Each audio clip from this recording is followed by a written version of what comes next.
Vote চুৰিৰ অভিযোগেৰে অভিযুক্ত জ্ঞানেশ কুমাৰৰ নাম সাঙুৰ খাইছে ৰাম মন্দিৰৰ কেলেংকাৰীত। সম্পত ৰায়েৰে মিলি জ্ঞানেশ কুমাৰে ৰাম মন্দিৰ ন্যাসত লুণ্ঠন চলোৱাৰ অভিযোগ উত্থাপিত হৈছে। নৰেন্দ্ৰ মোদীৰ চকুৰ সন্মুখতে চলি থকা ৰাম মন্দিৰৰ কেলেংকাৰীক লৈ নিমাতী কন্যাৰ ভাৱত প্ৰধানমন্ত্ৰীগৰাকী নিৰ্বিকাৰ ভূমিকাত অৱতীৰ্ণ হৈছে উত্তৰ প্ৰদেশৰ মুখ্যমন্ত্ৰী যোগী আদিত্যনাথো। মাটি ক্ৰয়ৰ কেলেংকাৰী চলাৰ সময়ত ট্ৰাষ্টৰ সদস্য আছিল জ্ঞানেশ কুমাৰ। জ্ঞানেশ কুমাৰৰ কাম কি আছিল জানেনে?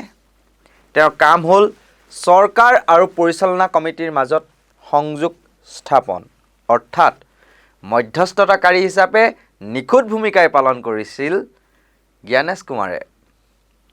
অভিযোগ অনুসৰি 2 কোটি টকাৰ দামৰ ভূমি ক্ৰয় কৰিছিল 18.50 কোটি টকাত।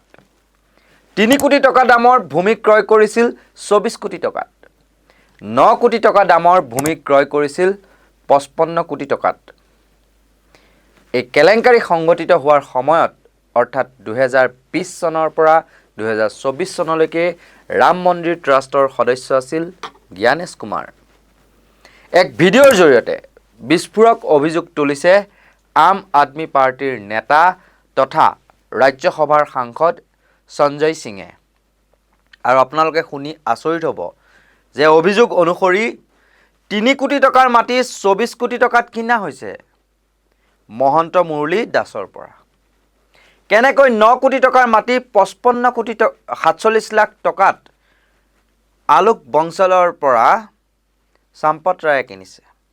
নথিপত্ৰসহ ভয়ংকৰ অভিযোগ সঞ্জয় সিঙৰ। सुल्तान अंसारी से चंपत राय ने 2 करोड़ की जमीन 18.5 करोड़ में खरीदी 2021 में। उसके बाद 23 और 24 में तमाम जमीनों के घोटाले किए, ट्रस्ट ने किया। और आप सुन के हैरान होंगे कि 3 करोड़ की जमीन 24 करोड़ में खरीदी गई महंत मुरलीदास से।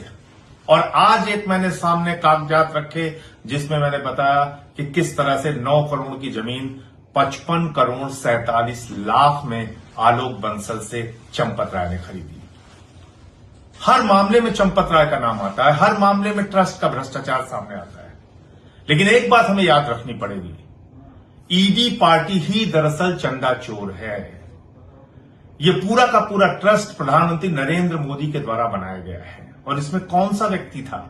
वही व्यक्ति जो आज वोट चोर के नाम पे प्रसिद्ध है, ज्ञानेश कुमार। সঞ্জয় সিঙে উল্লেখ কৰা মতে ৰাম মন্দিৰৰ এই সমগ্ৰ ট্ৰাষ্টটো প্ৰধানমন্ত্ৰী নৰেন্দ্ৰ মোদীয়ে গঠন কৰি দিছিল। আৰু ইয়াত কোনজন ব্যক্তি আছিল? সেই একেজন ব্যক্তি যিজন আজি ভোটচুৰ নামেৰে প্ৰখ্যাত বা জনাজাত, জ্ঞানেশ কুমাৰ। জ্ঞানেশ কুমাৰ 2020 চনৰ পৰা 2024 চনলৈকে শ্ৰীৰাম জন্মভূমি ট্ৰাষ্টৰ সদস্য আছিল। আৰু তেওঁৰ কাম কি আছিল জানেনে? মাটিৰ কাম চোৱা চিতা কৰা, উন্নয়নৰ কাম চোৱা আৰু চৰকাৰৰ সৈতে ট্ৰাষ্টৰ সমন্বয় ৰক্ষা কৰা। তেন্তে তেওঁ এইটোহে সমন্বয় কৰি আছিল নেকি?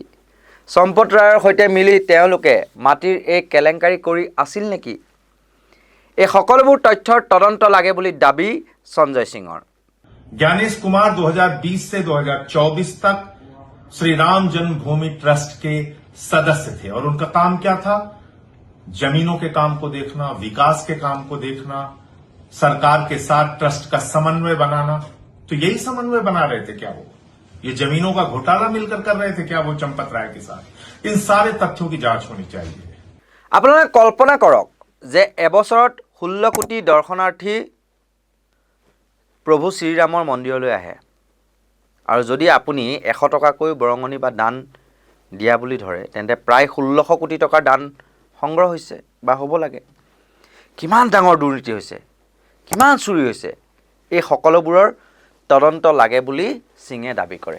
आप कल्पना कीजिए कि 16 करोड़ दर्शनार्थी एक साल में प्रभु श्री राम के मंदिर में आए।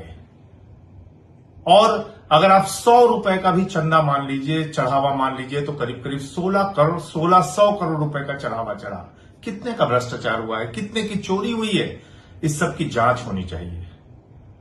महमूद गजनवी ने सोमनाथ का मंदिर लूटा था, भारतीय जनता पार्टी ने ईडी पार्टी ने प्रभु श्री राम का मंदिर लूटा है और ये कोई सामान्य चोरी नहीं है, ये बहुत बड़ा भ्रष्टाचार है। इसमें तमाम लोगों से पैसे की बरामदगी हुई है, लेकिन अब तक कोई एफआईआर नहीं हुई है। एसआईटी बनाई गई है।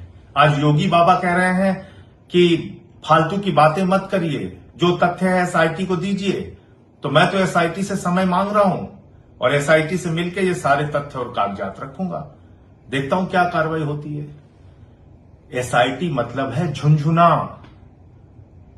ये सारे चोरों को बचाने का काम ईडी पार्टी के मुखिया नरेंद्र मोदी, जिनके नेतृत्व में ट्रस्ट बना है, वो लोग कर रहे हैं। মন কৰিব, এয়া কোনো সাধাৰণ চুৰি কাৰ্য নহয়, এয়া এক বহুত ডাঙৰ দুৰ্নীতি বা কেলেংকাৰী। কিন্তু এতিয়ালৈকে উত্তৰ প্ৰদেশ আৰক্ষীয়ে গোচৰ ৰুজু কৰা নাই। অভিযোগ উত্থাপন হোৱা কোনো এজনকো গ্ৰেপ্তাৰ কৰাটো বাদেই দিছোঁ, সোধপোছৰ বাবেও মতা নাই। অৱশ্যে এছআইটি গঠন কৰিলেও তদন্তৰ ফল কি হ'ব? এছআইটি মানে হৈছে কেৱল ললিপপ। কৃষ্ণ কৃষ্ণ, ভগৱানৰ নামত ধৰ্মৰ বেপাৰ কৰিবলৈ এইসকলৰ এবাৰো হাতখন নকঁপিলনে? কোটি কোটি টকাৰ ঘৰত এনেকুৱা ধৰণৰ লুণ্ঠন।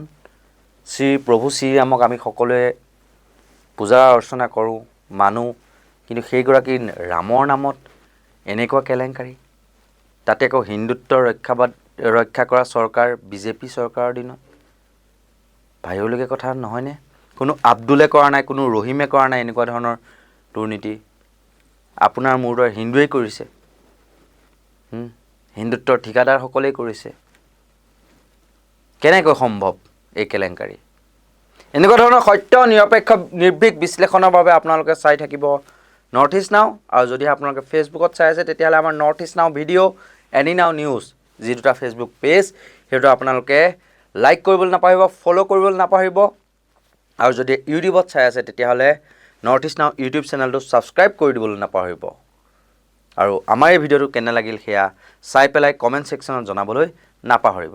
চাই থাকিব নৰ্থ ইষ্ট নাও। ধন্যবাদ।